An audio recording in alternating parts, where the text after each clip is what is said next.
How are we all doing? Welcome back to another video. It's me, believe it or not.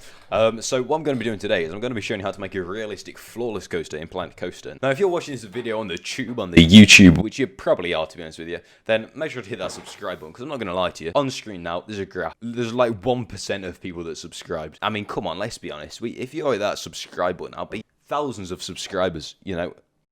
No, but all jokes aside, please feel free to hit that subscribe button, because it really helps me out. And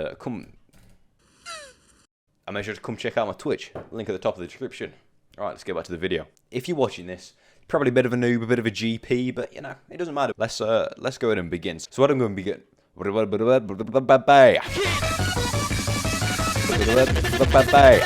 going to be doing today is I'm going to be going over the key elements that a floorless coaster like this will have, the key inversions it will have, and things that they will not have, okay? So what I'm going to do is I'm going to start by telling you what a floorless coaster is. Now, as you can see here, this is a floorless coaster. It does literally what it says on the tin. It is a roller coaster where you sit without a floor, nothing to put your feet on, your legs just dangle. So let's start here with the lift hill. Now, if you don't know what a lift hill is, then... So if you don't know what the lift hill is usually a chain or a cable that will pull the actual train to the top of the ride, and then you can begin. You've probably seen, if you've ridden a roller coaster, you've probably been on one.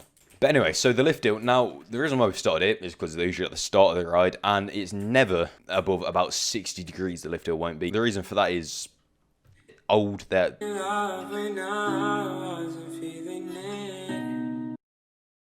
reason why it's never banked above 60 degrees, I don't really know. Just don't do it, please.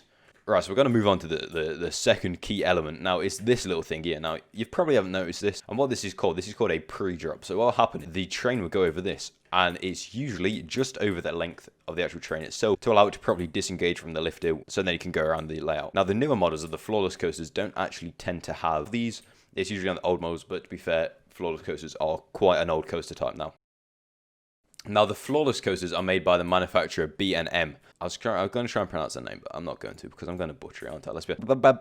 They're all quite old. There's not many new ones. There's only one or two about, and these newer ones don't tend to have this little pre-drop here.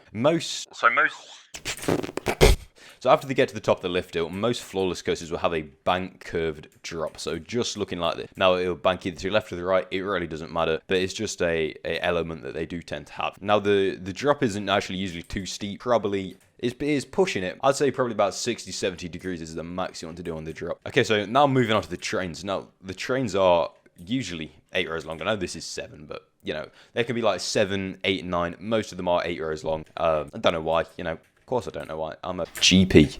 Right, so next, speaking about the actual coaster layout. Now, most of them will have between like 4 and 8 inversions.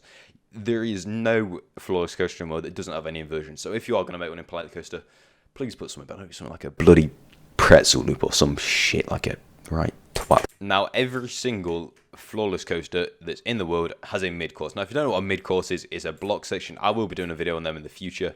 And when the video comes out, it will be an iCard above. Give it a click, give it a watch. Now, obviously, this coaster doesn't have a... Oh, shit, no, it does. It's just not in the middle of the course. Now, the coaster I've made here is quite a short floorless coaster, so it didn't really need the mid-course. We have got a little block section as the brake from back here. Right, now we've got all the key parts of the floorless coaster down. We're going to move on to the inversions, what inversions they do have and what inversions they don't have. Alright, so let's start here with the vertical loop. Now, pretty much I think every single one that has ever been made has a vertical loop that looks like this. Now, if you can't make one, sucks to be you, I guess. I don't know, just blueprint it. It'll be fine. Now, a vertical loop is literally a loop where you go with vertical. You don't really know how to explain it. Now, the next one is a corkscrew. Now, I think every single one of the floorless coasters actually do have a corkscrew element in them. And it's just like this. So, imagine... It's a pissing corkscrew. Mate, you have got to be dumb to not know what a corkscrew is. Right, so up next, another inversion that some of them actually do have is a cobra roll. Now, a cobra roll is just like this. So, it looks like a cobra snake when it's like stood up and being all like scary and shit, you know?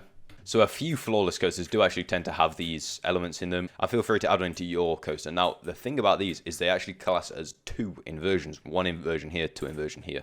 Right, so up next is a dive loop and an immelment. Now, the reason why I've put these together is if you don't know what they are literally the same things, just one of them goes backwards.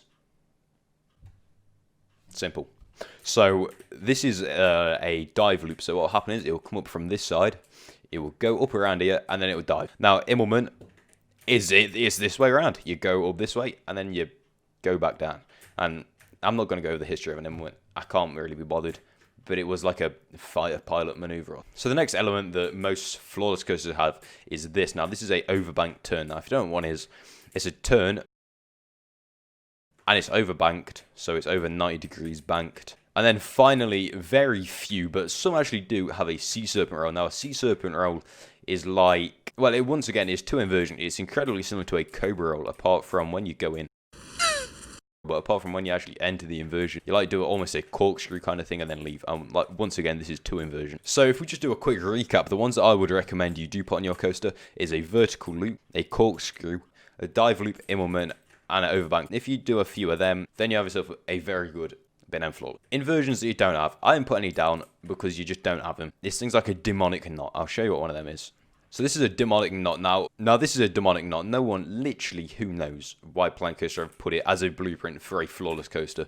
They're made for wing coasters. There's like 2 of these in the world. Something that they definitely will not have is a pretzel loop, because this is not a flying coaster. If you put this in your ride, then you're just dumb and shit. Please do not put one of these in your ride. They do not fit. This is not a flying coaster. This is a bloody flawless coaster. I mean, come on. So I'll quickly go over the elements that I've put in my coaster that I made.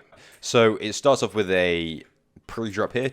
And then we go into a banked curved drop, into a vertical loop. By the way, none of this is blueprinted. Into a overbanked turn around here, into a 0G roll, around into a dive loop, around here into a corkscrew, down here, into another dive loop, and then out here into the brake run and the block section. So I hope this video helped you out a bit. If it did, then make sure to hit that subscribe button, drop a like, go check me out on Twitch, link in the top of the description. Have a nice day, and I'll see you again soon.